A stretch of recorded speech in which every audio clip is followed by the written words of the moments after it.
ሰላም ተመልካቾቼ እንደምን አላችሁ? ግርማ ነኝ ከITec ከተማ። በዚህ ተከታታይ ቪዲዮ ደግሞ ኮምፒውተር ከመግዛታችን በፊት በምንገዛበት ጊዜና እንዲሁም ከገዛም በኋላ ልናደርጋቸው ስለሚገቡ ነገሮች ቪዲዮ እንደጀመርኩ ይታወቃል።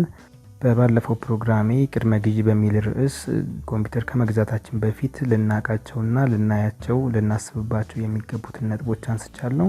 በዚህ ፕሮግራሜ ደግሞ በምንገዛበት ጊዜ በዋናነት ልንመለከታቸው የምንችላቸው ነገሮች እየቀርብ ያለው ማለት ነው።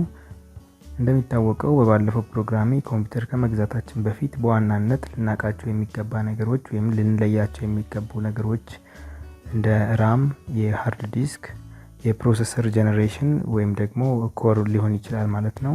እንዲሁም የሲስተም ታይፕ 32 ቢት ወይም ደግሞ 64 ቢት የሚባሉትን እንዲሁም የምንፈልጋቸውን የኦፕሬቲንግ ሲስተም አይነቶች ዊንዶውስ ስንት ነው ወይስ ላይነክስ ሊሆን ይችላል ወይም ማክ ሊሆን ይችላል ማለት ነው። እነሱን መለየት ይጠበቅብናል ማለት ነው። ሌላው ግራፊክስ የምንጠቀም ከሆነ የተለያዩ ትልልቅ ሶፍትዌሮችን ለምሳሌ የኢንጂነሪንግ ወይም ደግሞ የግራፊክስ ነገር የቪዲዮ ግራፊክስ የምንጠቀም ከሆነ እነሱንም ማወቅና መለየት አለብን ብለናል ማለት ነው።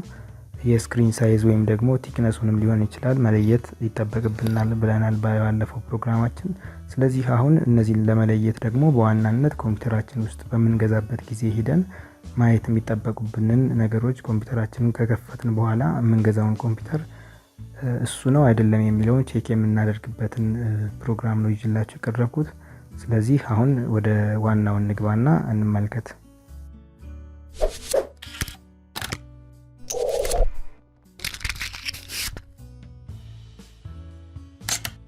ኮምፒውተራችንን በምንገዛበት ጊዜ በዋናነት ልንመለከተው ከሚገቡ ነገሮች ውስጥ ብዬ ያስቀመጥኩትን በሶስት ነገሮች ማየት እንችላለን።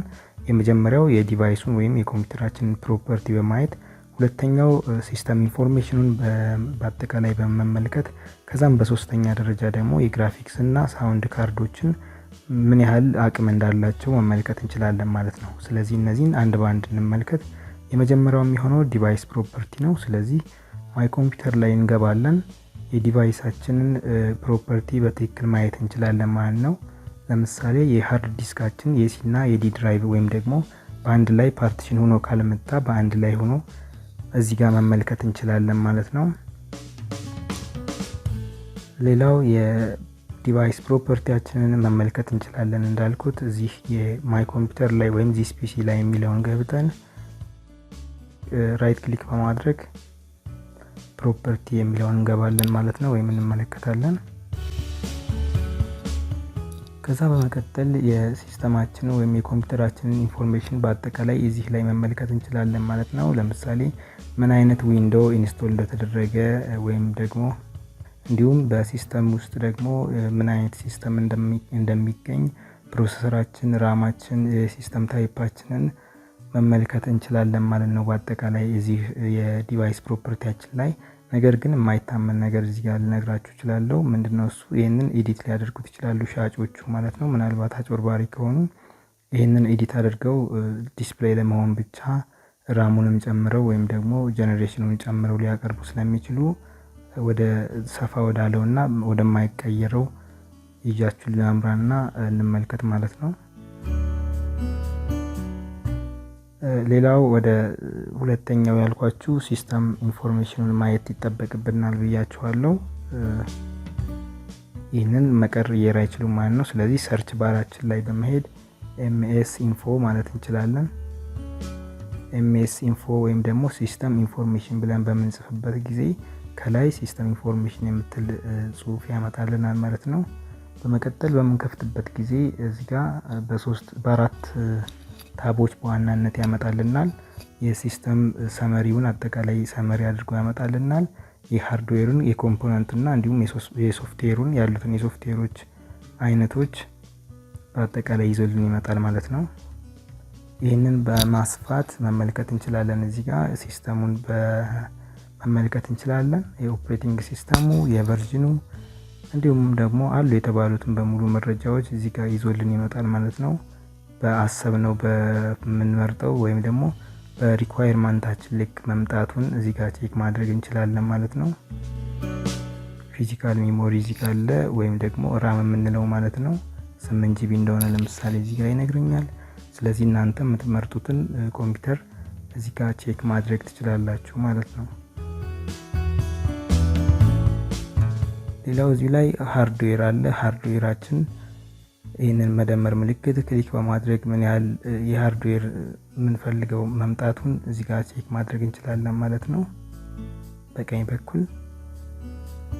ሌላው ኮምፖነንት አለ። ለምሳሌ ኮምፖነንት እዚህ ውስጥ ስቶሬጃችንን ቼክ ማድረግ እንችላለን፣ ድራይቭ እና ዲስካችንን ማለት ነው።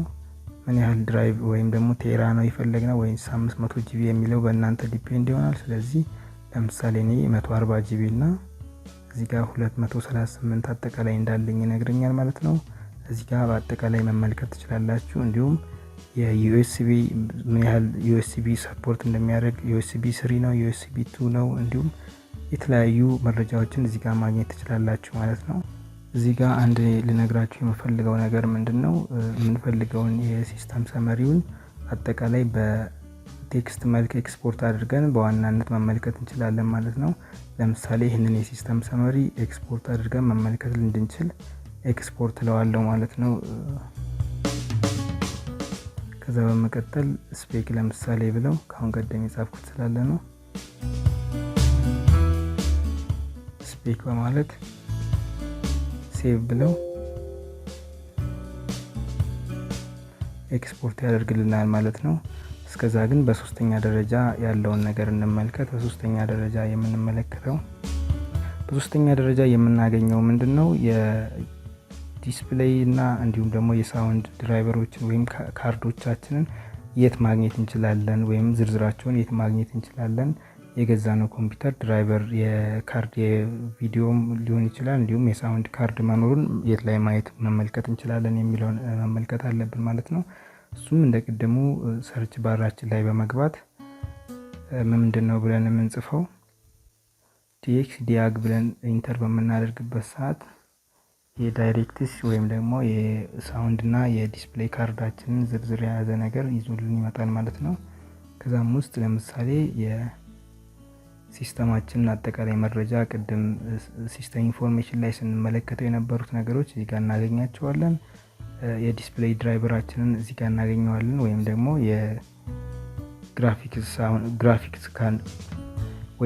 የግራፊክስ ካርዳችንን ማግኘት እንችላለን በቀላሉ ማለት ነው። እንዲሁም የሳውንድ እና የኢንፑት ካርዶቻችንን ማየት እንችላለን። የኢንፑት ማለት ነገሮችን ለማስገባት የምንጠቀማቸው ለምሳሌ እንደ ማውዝ፣ ኪቦርድ እና የተለያዩ ነገሮችን መረጃቸውን ልናገኝ እንችላለን ማለት ነው። ይህም ልክ እንደ ቅድሙ እንደ ሲስተም ኢንፎርሜሽን ቀጥታ ኢንፎርሜሽኑን ሴቭ ማድረግ እንችላለን አጠቃላይ ማለት ነው። ለምሳሌ ዲኤክስ ዲያግ የሚለውን ቀጥታ ዴስክቶፓችን ላይ ሴቭ ማድረግ እንችላለን ማለት ነው። በመቀጠል ይህንን በመዝጋት የኛው ኤክስፖርት አድርጎ ስላልጨረሰልኝ ነው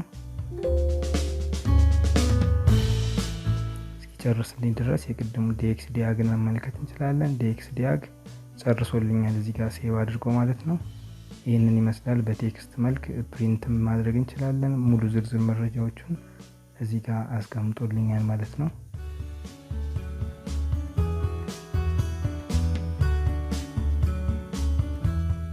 እንዲሁም የሲስተም ኢንፎርሜሽናችን በጣም ብዙ ስለሆነ ነው ኤክስፖርት እያደረገ ነው። ኤክስፖርት ከጨረሰ በኋላ ዴስክቶፕ ላይ በአጠቃላይ እዚህ ጋር ስናያቸው የነበሩትን መረጃዎች ማግኘት እንችላለን ማለት ነው።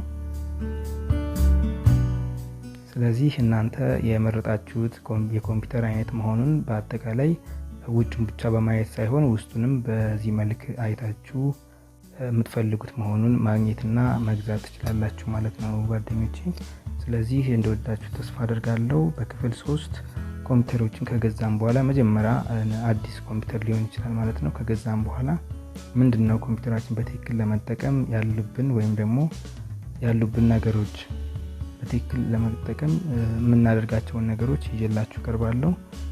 እስከዛው ድረስ ቻው ቻው።